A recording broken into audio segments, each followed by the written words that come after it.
Oi, crianças do nosso sexto ano, bem-vindos a mais uma aula. E a aula de hoje é uma aula super diferente.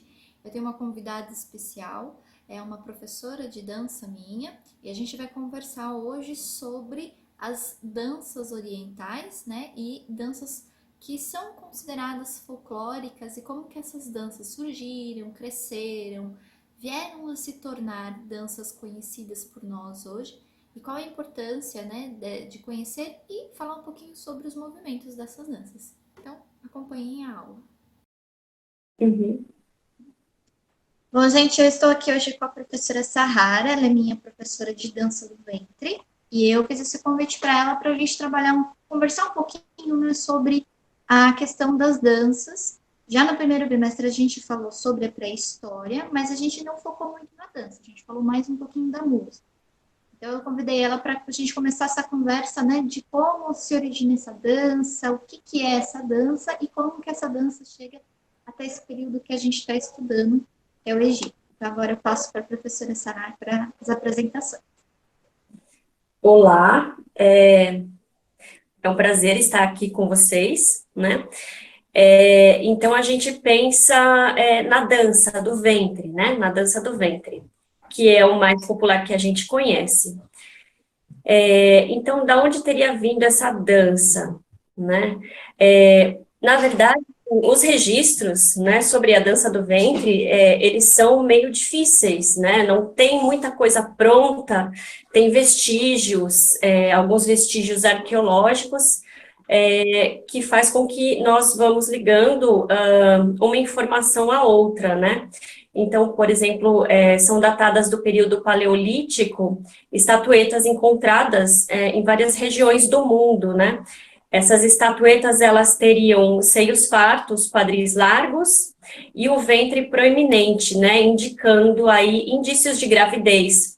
Então, a gente associa, né, esse período com a questão da mulher engravidar, então, sobre a fertilidade, né, a gente está falando.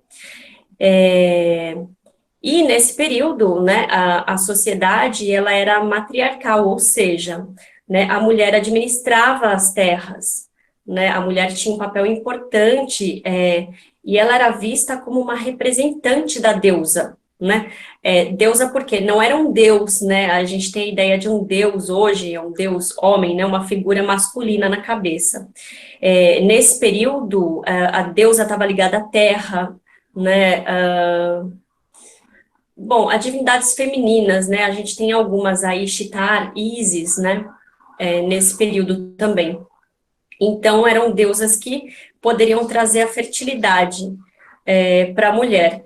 E porque isso era importante, né, ter pessoas juntas para fortalecer o grupo, ter mais gente presente naquele grupo, então, por isso era importante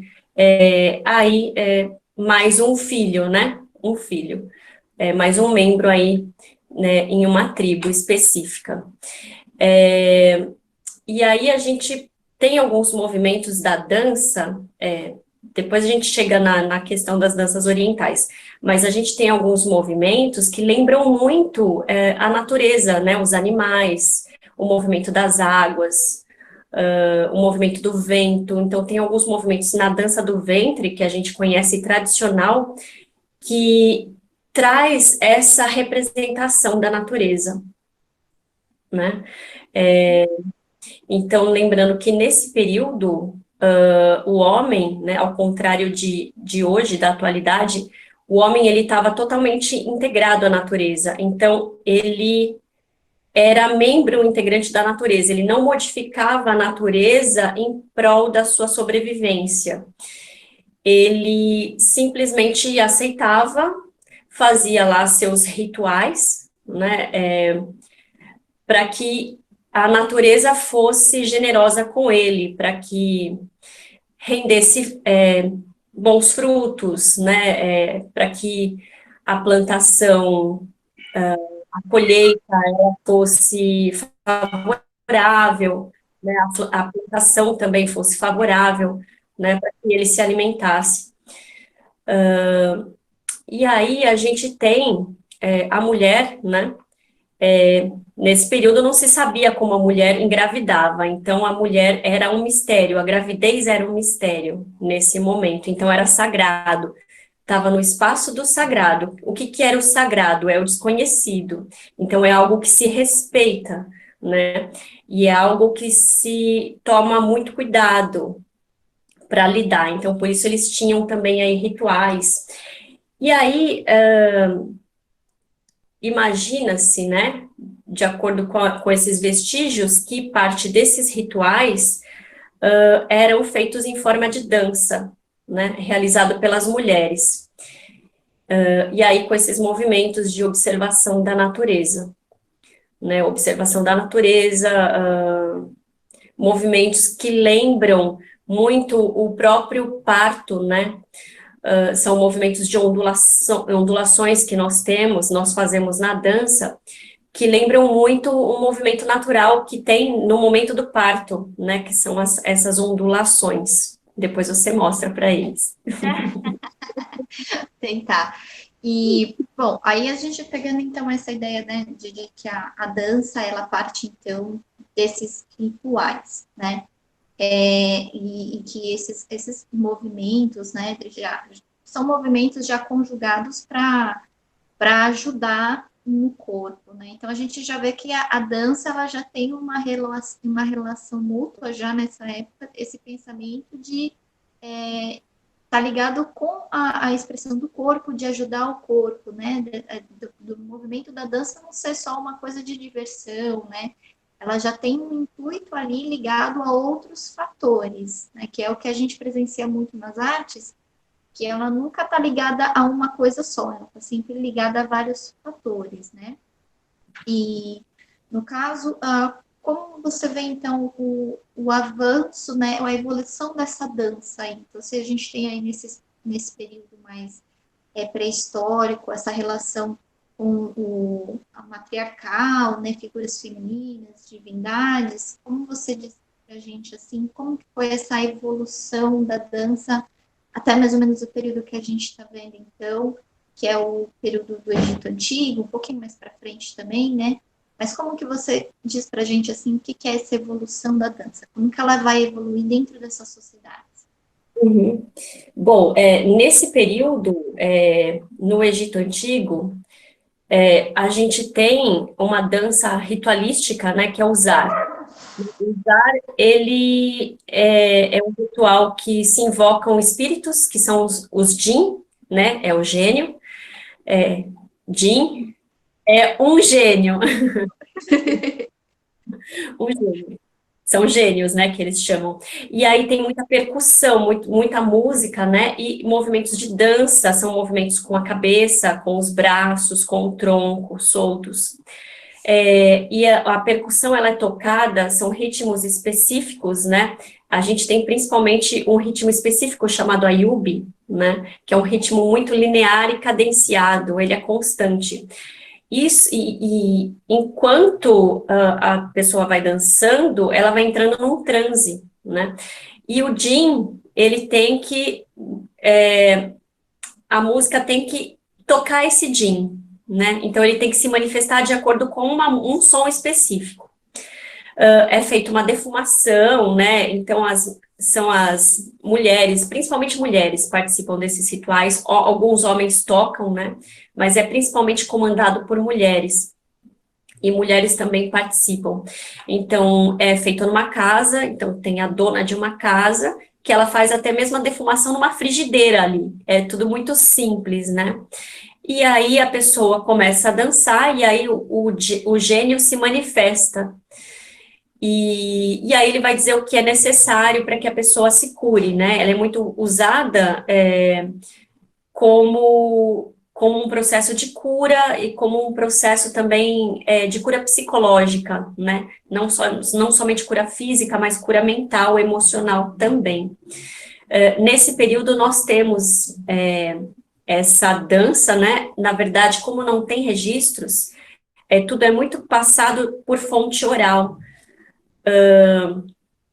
E ao mesmo tempo que acontece essa dança ali, né, esse ritual que é usar, nós temos vindos lá da região do Oriente Médio, ali da Ásia, nômades, povos nômades, né? E eles vão caminhando, eles passam ali pela Península Ibérica, eles descem ali pelo Egito, parte vai para a Índia, parte fica no Egito, parte sobe e vai ali para a Espanha. Então, a gente tem esse mesmo grupo, né, de nômades que se espalham. São ciganos, né, ciganos do Oriente, dessa região do Oriente. Conforme esses ciganos, eles se espalham, eles vão se adaptando àquele lugar. E aí, como parte de uma cultura, né, eles incorporam as culturas locais como parte da cultura, então aí tem a manifestação da cultura, então a dança seria uma das manifestações da cultura, né, dessa cultura. E os ciganos, eles se dizem até pertencente àquele lugar, né, eles não têm o menor pudor de dizer, sou de tal região, sou cigano, eles dizem eu sou daqui, né, até como uma questão de sobrevivência, né, eles se adaptam ao lugar. Então, as danças, elas começam, apesar de já existir ali, né, algumas ritualísticas, mas aí a gente tem essa dança, né, essa dança cigana, que vai se espalhando e em cada lugar, ela vai ganhando um nome. A gente tem registro mesmo do século XVIII, quando Napoleão invade a região do Egito, né, dessa dança, e aí por relatos orais nós sabemos que já é uma dança muito antiga, né. E aí a gente tem a primeira forma de dança, o que a gente sabe é a avó da dança do ventre, né, que é a conhecida hoje dança do ventre. Esse nome, aliás, dança do ventre, ele veio no século XVIII, quando começam a exportar as bailarinas, porque o europeu, né, o egípcio ali, aquela população local, ela é muito diferente do europeu, né, a Europa é uma região muito mais fria, então tem muito mais roupas, né, por ser mais elitizado também, o comportamento das pessoas é diferente, né, é mais civilizado, digamos assim. Então, ver uma dança que mexe muito o quadril, e aí a gente retoma aquela ideia dos movimentos de fertilidade, dos rituais de fertilidade, porque movimentam o quadril principalmente, né? É a região onde nasce o bebê, né? Onde está ali o bebê fecundado, o ventre. Então, tem muitos movimentos de quadril, né? Movimentos fortes. Então, isso, ao mesmo tempo que é exótico para o europeu, ele fica um pouco chocado, né? Então, muitas são as chamadas, as bailarinas, as dançarinas, são ciganas. Essa é a dança que acontece na rua, né? Alguns movimentos dessa dança, por eles terem se misturado com os beduínos do deserto, eles acabam tendo algumas características de dança do deserto, então meio que se misturam alguns passos, né? Então, isso deixa um pouco o europeu chocado. E, ao mesmo tempo, ele acha exótico. Então, o que acontece? Tem um produtor nesse europeu também, francês, que é o Sol Bloom, e ele vai agenciar, digamos assim, né? Ele vai pegar, escravizar mesmo, né? Agenciar não é o termo. Mas ele vai pegar essas dançarinas exóticas, né? Que ele considera exóticas, e vai exportar para os Estados Unidos. Ao mesmo tempo para os Estados Unidos, e aí elas são levadas também para a França. No século XIX teve o período dos zoológicos humanos, né? Então, tudo que era diferente do europeu, como africanos e asiáticos, eram colocados em uma representação ali do habitat natural, que seria uma forma é um zoológico, na verdade, né? Onde as pessoas são expostas para serem apreciadas, digamos assim. Apreciadas, né? Não tem uma. A preocupação deles é o diferente, né? Aquela coisa que é diferente, que chama atenção, né? E isso entra já acontece nas artes visuais, então a gente percebe que essa questão, né, de ser diferente não é o costume, aparece então já até na dança também, né? Sim, sim. E aí, essas dançarinas, né, as ciganas, elas ganham um público. Quando Napoleão invade o Egito, ele traz lá os militares, vem muita gente, né, vem escritores, vem muita gente da Europa, é, junto com a comitiva ali de Napoleão.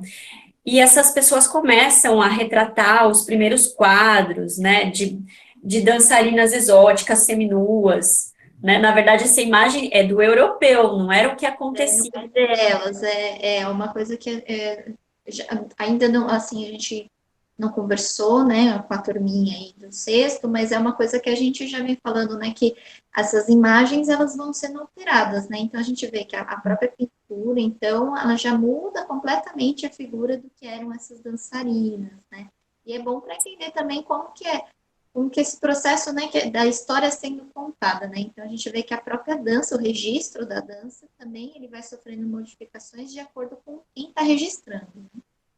Sim. E essas dançarinas, como era uma forma delas sobreviverem, né, delas ganharem dinheiro, elas dançavam, e aí elas acabavam fazendo, é, além dos movimentos de quadris, elas faziam equilíbrio, equilibravam cadeiras, equilibravam várias coisas, né? Para chamar atenção, como forma de chamar atenção. Quanto mais atenção você chamava, mais dinheiro você poderia ganhar, né?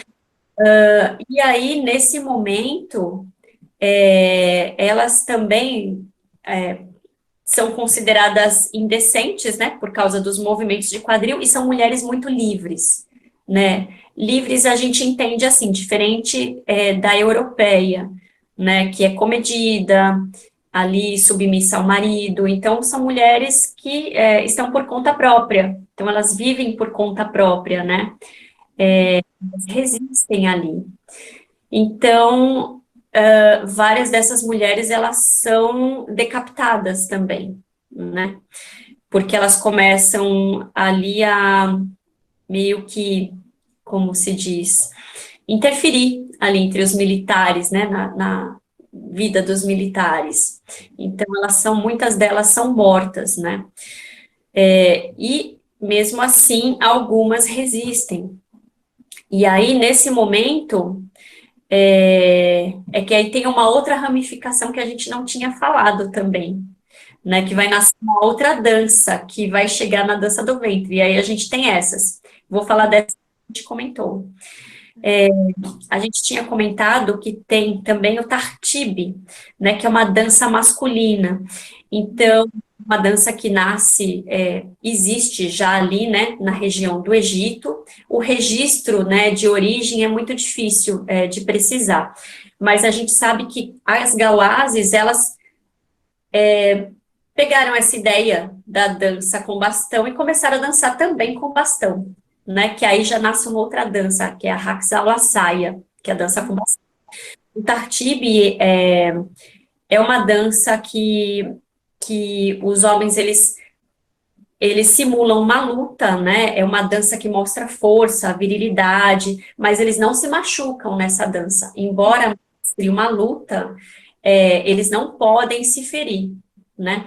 Então, aí tem um autodomínio. Essa dança mostra um autodomínio, mostra força, virilidade, valores também são passados, né? Valores da própria família, da própria cultura ali, que se propaga através dessa dança. As gauazes, elas começam a utilizar os bastões, e os bastões, esses bastões masculinos, eles teriam vindo da prática, como era uma região de agricultura, teriam vindo da prática do pastoreio, né? Ah, interessante. E a gente vai vendo, né, que quando geralmente, né, quando a gente ainda não conhece, a gente pensa em dança só como uma forma de diversão, de descontração. E a gente vai vendo que, historicamente, a dança, ela não está ligada só a isso, né? Entra a questão da cultura, então, do valor cultural, da importância, né, de ser uma luta, e a gente pode fazer, né, esse paralelo, né? Eles têm, então, o Tati, tá, desculpa a pronúncia que eu não sei falar, tá? Tati. E faz esse vínculo, até a gente pode pensar como a nossa capoeira, né? Que também é uma dança, uma luta, e que não tem o contato físico, né? Quando se joga a capoeira em dança, né? É muito Sim, legal ver como. E tá tudo, né? A gente pega assim, as origens são praticamente iguais, né? A gente está falando de continente africano, né? Então sim. é super legal ver essa ideia e essa fala que você fez dos bastões, de equilibrar, né? Ou seja, usar objetos para incrementar os movimentos da dança, né? Sim. E a gente tem ainda hoje, né, os objetos também. Objetos. E as Jawazes, elas começam a usar o bastão nessa dança também. E aí elas fazem de uma outra forma, não simulam uma luta, mas tem movimentos mais fortes, né? E aí, isso, assim, na minha opinião, né, é uma forma da mulher mostrar que ela é forte também, né? Porque a gente estava aí com uma submisso aí a uma sociedade europeia nesse momento, havia uma disputa, né, da França e da Inglaterra pela colônia, né, ali o Egito, e é uma forma dela mostrar, e aí já o catolicismo, já no século XVIII, né, então era um sistema patriarcal, ou seja, comandado pelos homens, né, então a mulher não tinha muita voz já nesse período, né, diferente lá do paleolítico, da história antiga, né. Então, é uma forma também da mulher mostrar que ela é forte, né, dela se colocar como protagonista ali, né, nesse momento. Né, as gawazes eram assim, né, essas ciganas egípcias. Depois, no final do ano, eu trabalho, né, com o sexto ano, e o sexto ano vai ver, então, aí a Idade Média, então já fica aí uma curiosidade assistir o Corcunda de Notre Dame, porque nós temos a Esmeralda, né, que é a personagem cigana feminina na Idade Média, né, mostrando ali a sua dança, a sua cultura, né, e lutando, né, para prevalecer a sua cultura e também a sua voz, né, essa é a importância, então, a dança ali dela vindo como uma forma de luta também, né, por ser mulher, por ser uma personagem, né? E na situação ali do desenho também, e a dança ali incrementando tudo. Sim, porque a dança, os movimentos carregam em si toda essa história, né? Nenhum movimento é feito de forma aleatória. E aí a gente teve o Hacks Awasaya. Você ia falar alguma coisa? Não, não. Bastão feminina, né? Então, e claro que teve a influência do balé depois, né? Então a gente tem aí na dança hoje alguns movimentos com influência do balé, mas aí as gawazes, que são essas ciganas nessa região do Egito, elas se dividiram entre o norte e o sul do Egito, né, e originaram numa parte essa dança com bastão, em outra uma dança chamada sombote, que é muito parecida, né, e aí algumas resistiram e continuaram, né, e aí a gente vai tendo um refinamento dessa dança, né, com a influência aí do balé. E aí a gente tem a dança ballad, que na verdade o ballad significa minha terra. Então é uma dança com o pé no chão ainda, né, como as gawazes, muito quadril também. É uma dança charmosa, muito charmosa, né. E aí a gente tem também uma outra questão, né, que a gente também não falou sobre isso ainda, né, mas é que vai puxando, que é a influência muçulmana, né, também, né, nessa região do Egito, com os árabes. Entendi. Aí, chegando assim, né, agora na questão, né, Egito e tal, já que você puxou até essa curiosidade, né, porque até eu cometi aí o erro da interpretação. Qual que é a diferença de danças árabes e danças orientais? Só para a galerinha ficar assim sabendo qual que é essa diferença, uma curiosidadezinha no meio da aula. Então, se denominou, se popularizou dança árabe, porque quando os árabes estiveram ali no Egito, eles incorporaram a dança, né, a sua própria cultura. E aí, eles, como eram mercadores, viajantes, eles levaram a dança também, né, junto aí com eles, né, com a própria cultura. Então, acabou, na verdade, se popularizando como dança árabe, né, mas, assim, seriam danças orientais. Na verdade, danças orientais engloba esse conjunto todo de danças, né, porque dança do ventre foi o nome dado lá nas feiras que aconteciam nos Estados Unidos, né, eram feiras que duravam um ano até, né, que expunham essas pessoas, então aí começaram a se referir como dança do ventre, porque tinha muito movimento que mexia o ventre. Mas foi quando os árabes, eles agregaram a própria cultura e disseminaram, né, aí se popularizou, na verdade. Ah, legal. Então, agora a gente, né, vou sair um pouquinho da evolução, vou falar que, como a gente está falando assim, né, da questão da cultura egípcia, a gente tem essa ideia de que cada cultura tem a sua dança, né? Então, tem a sua dança tradicional, né? Que a gente chama de dança folclórica, né? E quais seriam, então, assim, desse legado, dessa mistura, né, das Gawás, de trazer o que hoje seriam as danças folclóricas para dentro da dança oriental? Quais exemplos de dança folclórica nós teríamos? Das Mesmo que não seja datado, né, do Egito Antigo, mas que, assim, que carregou essa característica deles e que hoje ainda é dançada, ainda é feita atualmente. Uhum. As danças folclóricas, elas sempre são uma representação, né? Então, a gente não faz folclore no palco, né, para apresentar, é sempre uma representação, porque o folclore acontece ali, com aquele povo, né, ali naquele momento. Vou só abrir a porta. Ela quer sair. Então, e vai mostrando, é feito em festas, né, e aí em cada região funciona de acordo com aquela cultura ali local, né, então, por exemplo, tem o Dabik, que é uma dança que os homens dançam, hoje as mulheres também dançam, né, que eles amassavam o telhado, eles colocavam o telhado no chão e faziam o barro ali, né, e aí reconstruíam o telhado, enquanto pisavam o barro, amassavam, iam cantando e dançando, e aí nasce o Dabik, né, libanês. Então, a gente tem essa representação que mostra um saber, né, desse povo, forma de viver, forma de se relacionar, crenças, né, desses povos também estão ali nas danças. E aí, você falou do folclore para hoje?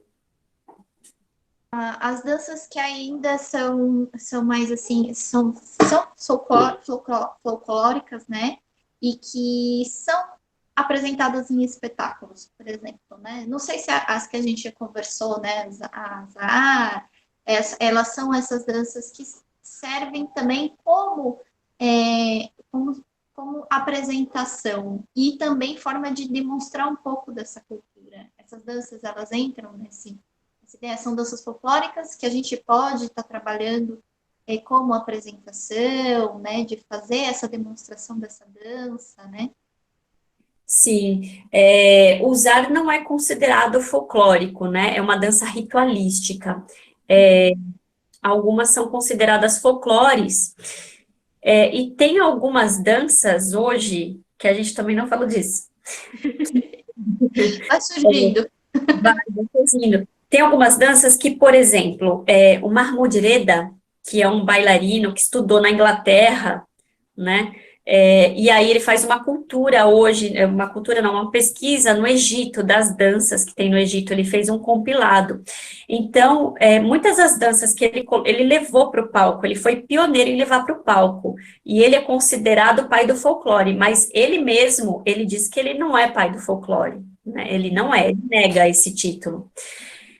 Então, ele colocou muitas coisas que aconteciam ali local no palco. Então, tem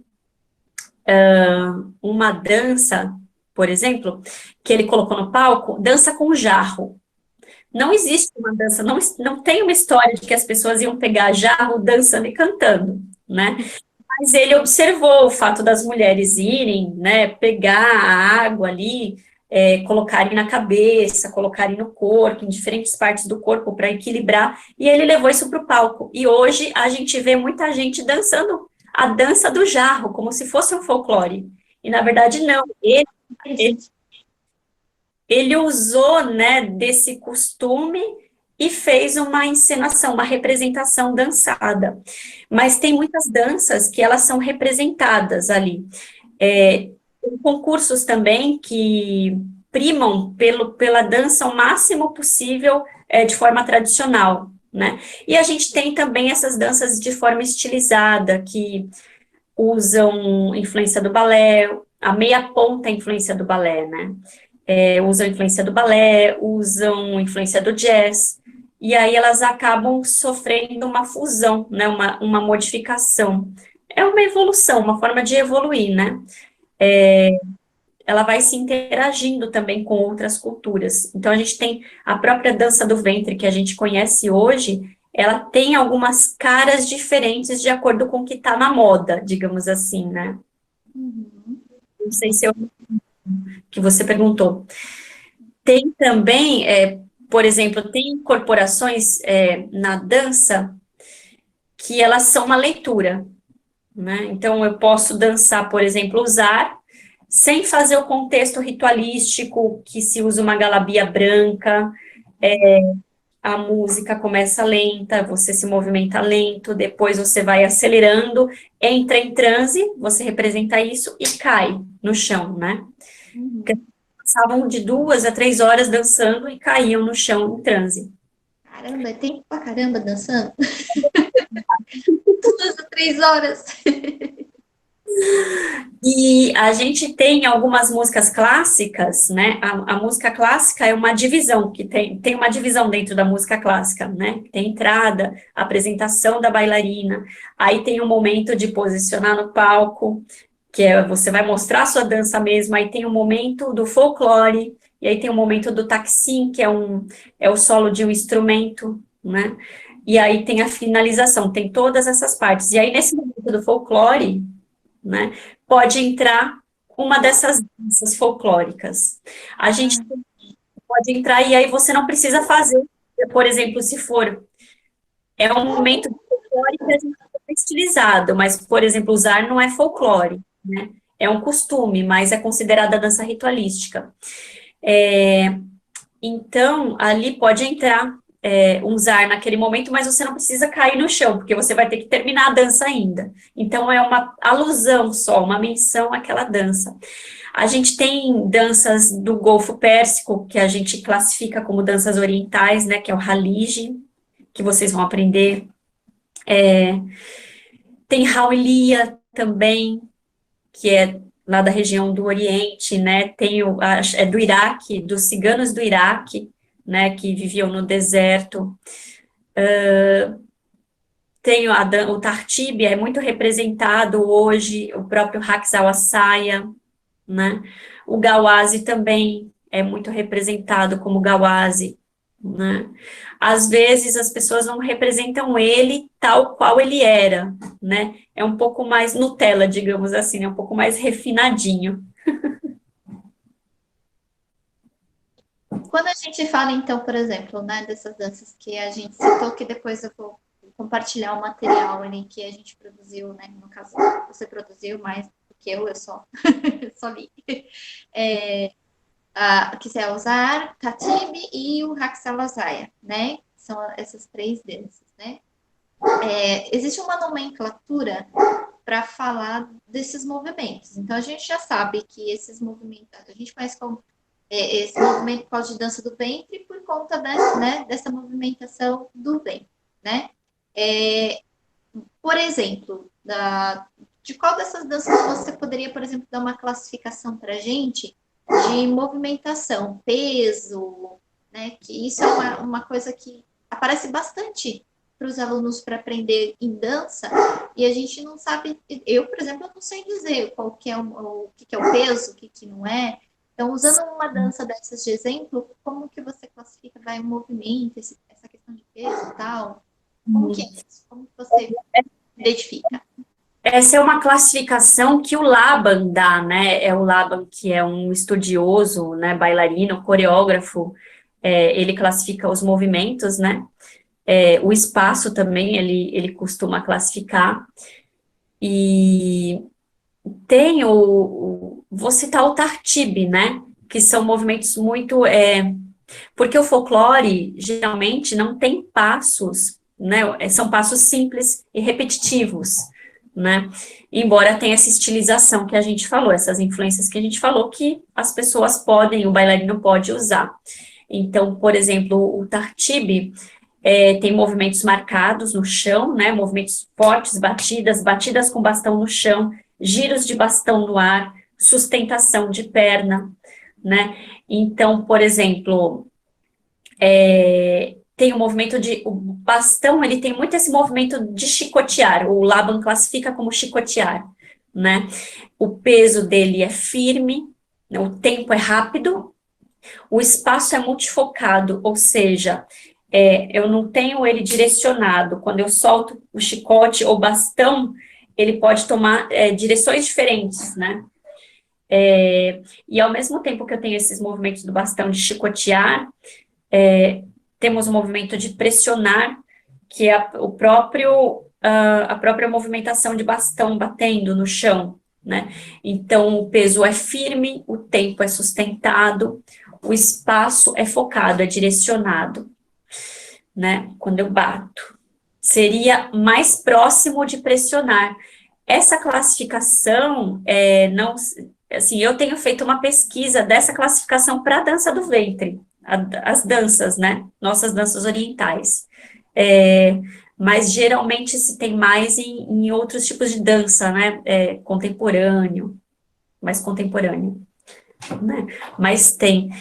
E o movimento de socar também, aliás, o de pressionar, são movimentos de sustentação no ar. Eu falei bater, não, bater está mais próximo do socar, né? O pressionar, são movimentos mais no ar com bastão, né? Você joga o bastão, segura ele, segura, se estivesse pressionando alguma coisa. O movimento tem mais a ver com as batidas no chão, né? Então, o peso é firme, o tempo é rápido, porque é um movimento feito de forma rápida, e direcionado, então ele é focado ali. Entendi, porque às vezes a gente vê, né, essas movimentações na dança, eu sei que o Laban, ele entra, né, início do século XX, né, Sim. do modernismo e tal, e a gente vê, né, às vezes a gente lê essas nomenclaturas, e isso aparece muito para eles né, para vocês aí, aluninhos do sexto ano, que devem estar vendo o caderno do aluno e tal, vai aparecer isso para eles e às vezes fica aquela confusão, né? O que é peso? O que é tempo? Né? O que é espaço? E é legal porque a gente pode usar essas danças, que não são danças tão comuns como a dança clássica, a dança moderna, a dança contemporânea, né? Para a gente também fazer estudo. Então é legal que a gente vê que o Laban ele teve essa preocupação, né, de estudar as danças mais antigas para ver aí essas diferentes movimentações dentro da dança. É até interessante experimentar isso, né? O que é o peso que você coloca no movimento. Uhum. Ele pode ser leve, né? Uma movimentação que você faça, ela pode ser leve ou pode ser mais pesada, né? É o impulso que você coloca no seu corpo para fazer aquele movimento e também tem a ver com o momento que você para esse movimento, né? Então, é o soltar o movimento e parar o movimento, né? O tempo é a velocidade com que esse movimento acontece, né? Então, aí, voltando ao peso, a intensidade que você coloca, né? É como ele acontece, se ele é a velocidade que ele toma, se ele é rápido, se ele é lento, né, moderado. Geralmente tem duas classificações, rápido e lento, né, ou sustentado, como chama. O espaço é a direção que ele atinge, né, porque a gente tem frente, tem diagonal, lateral, diagonal trás, trás. Então, se eu tenho uma direção específica, né, e aí eu tenho um movimento focado, porque é uma direção específica, ou ele chama de multifocado, porque esse movimento ele atinge várias direções. Então, se eu fizer, por exemplo, uma ondulação de braço, né, não é um movimento reto. O movimento reto seria ele direcionado. Então, aí ele tem vários espaços em que ele acontece, por isso ele é multifocado. Ah, legal. Então, ó, fica aí a dica, crianças, para vocês fazerem um experimento. A professora vai colocar lá algumas músicas, vocês vão sair aí dançando pela casa, fazendo um movimento rápido, um movimento lento, igual a professora faz aqui também, tá? Como tá tendo aula. Então, a gente vai experimentar junto aí, tá? Pro, então, assim, pra gente, né, fechar aí essa nossa conversa, né? Dessas danças aí que você indicou, que eu vou estar mandando para eles, que a gente comentou que é o Zahar, o Haksalassai, o Tatib, né? Como você classifica a importância delas para a dança em si, né? E como sendo um legado, um patrimônio? Como você classifica a importância da gente conhecer essas danças? Essas danças, diferente das danças mais tradicionais que você até citou, né? O balé, o contemporâneo, né? Elas são antigas, né? Muito mais antigas, muito, muito mais antigas, né? E elas estão mais próximas da movimentação primordial, assim, que os seres humanos começaram a ter, do que essas mais atuais, né? Então, elas têm muito a ver com esse princípio de movimento, eu acho, né? Acho que seria, assim, um resgate também dessa história, né? Aí da questão das as primeiras movimentações, o contato com a natureza, né? A integração com a natureza, né? Hoje a gente desmata para ter os nossos móveis, né? Por exemplo, estou falando num nível menor, né? Porque se desmata para fabricar muita coisa, né? Mas antes não, você tinha observação da árvore, do balançar do tronco, da folha, né? Dos galhos. Então, acho que é importante esse resgate desse contato, conhecer a história, né? Porque a gente não começa aqui, a história não começa aqui na atualidade, né? Uma vez eu perguntei para um aluno como eram passadas as histórias, né? No, na Grécia, ele falou que era pela internet. Então, assim, nem sempre foram assim, né? E é interessante que a gente está nesse momento de pandemia, né? Então, você tem esse distanciamento. Como vai ser depois? Pensar o depois, né? Será que a gente não vai estar diferente, né? Como seria esse diferente? Então, a gente se conectar com períodos históricos, com tipos de mentalidades, né? Para entender o outro daquela forma que ele pensava. Então, se julga muito hoje, né? Ah, por que ele não fez isso? Por que não foi assim? Né? Mas você estava ali dentro daquele contexto, por exemplo, nômade, né? Caçando, não conhecia nada da natureza, não havia ciência, a ciência vem no século XVII, né? Então, como você lidava com essas intempéries da natureza, né? Com essas situações, né? Então, pensar isso eu acho muito interessante, assim, muito importante, porque abre, né, a nossa mente para as coisas, né? Acho que cria uma empatia também com o outro, que é muito importante nos tempos atuais, né? Você realmente se colocar no lugar do outro, imaginar como ele pensaria, porque ele agia assim, né? Então, essas danças, elas nascem disso, né, dessa situação específica, né, e é uma dança sobrevivente, né, a dança do ventre, ela sobreviveu a isso tudo, né, sobreviveu ao tempo, então, eu sinto isso, eu sinto a dança do ventre, né, dança oriental, como um resgate dessa história toda, né, desse ser humano que vivia lá. É como se eu fizesse, como se eu honrasse, né, essas pessoas, né, eu agradecesse essas pessoas quando eu danço, né, Manter a história viva, né? isso, você História tem que viva. manter vivo mesmo, né, são os nossos ancestrais, né. Isso, foi legal. Aí, pena que não dá para fazer 2, 3, 4 horas de vídeo de conversa, senão acho que daria para a gente falar muito mais coisa. É, Mas eu agradeço muito, né, pela aula e eu não poderia falar tão bem quanto, né? Eu sou de outra área, apesar da gente falar de arte, né? Sou de outra área, mas ainda estou começando a conhecer aí a dança e uhum. fico muito agradecida e deixei, se quiser dar um recado para as crianças, o que, que você indica nesse momento de pandemia que eles podem aí fazer para ajudar a conhecer um pouco a dança e até mesmo para se movimentar, né, para distrair um pouco a cabeça, o que você indica para eles? Eu acho que poderia testar esses movimentos, pegar um desses aí e testar. Qual é o peso, né? Porque o corpo ele vai ficando muito travado, né? Você tá num espaço menor, você tá sem muito contato, e o canal de identidade, nosso canal de identidade é o corpo, né? Pelo corpo eu vejo, eu toco, eu sinto cheiro, eu sinto gosto. Então é o corpo, né? Acho que é o principal aí. Então acho que tem que movimentar, porque as articulações ficam mais travadas, a circulação ela diminui, né? Eu senti isso também, diminui muito.